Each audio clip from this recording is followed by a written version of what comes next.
Hi, good morning po, Sir Stephen 264. Sir, ito po yung actual video test ng order nyo. Colorful GeForce GTX 950 Ti 4GB GDDR5. Ayan siya. May 6-pin power connector required po.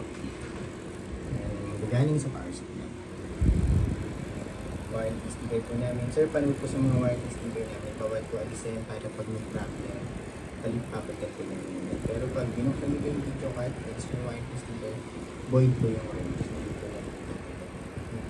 Ito, yung warranty sticker namin. Colorful. Pins po na repair na open and all na repair. 200% sure po yung fresh na fresh po. Hindi na gusto, hindi pa po yung nabuksan pag na-repair. So,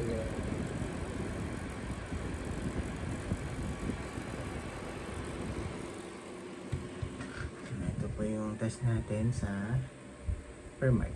Running na po siya ng time running niya 7 minutes 28 seconds. Open GL errors 9 NVIDIA GeForce GTX 950 Ti.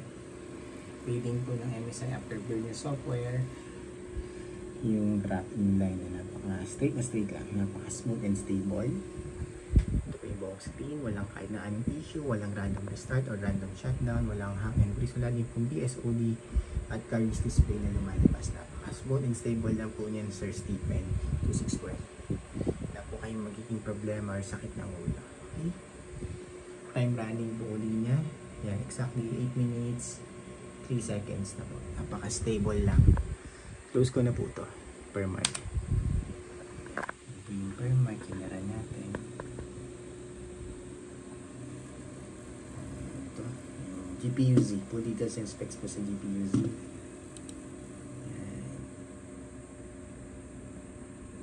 Sensor. Not reading.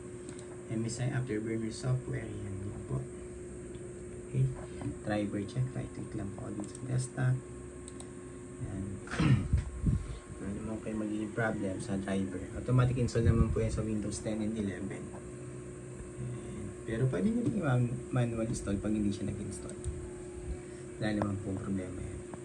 Pag automatic or manual install, no problem po yan. Ang importante, nag-install po yung driver ng video card nyo. Yun po yung pinaka-importante. Ayan yan po. Tapos, open po ang Google Chrome for time and date checking para alam nyo real time. Kailan ko po nire-record yung video test before po namin i-ship out today. Yan.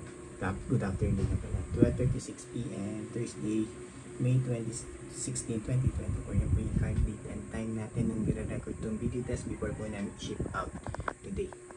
Tinest po muna namin bago po namin ipedala. New tab lang ako, isa pa. Para dalawa lang po.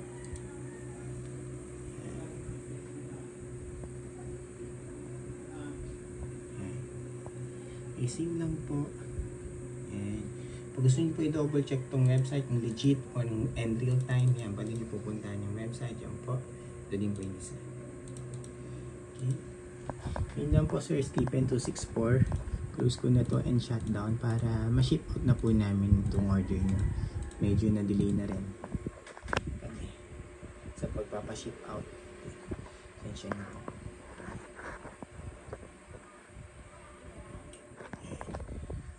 Sir, pa-note po ulit yung warranty sticker natin. Bawal po alisin or buksan yung video card para in case may problem, papalitan po namin agad. Pero pag open siya, binuksan nyo pa yung video card, then sa warranty sticker, void po yung warranty. Hindi po namin tatanggapin. Okay? Serial number. Power supply po, gamit lang po kayo rated at branded. Yung at least 550 watts pataas na power supply kasi may 6.5 connector siya.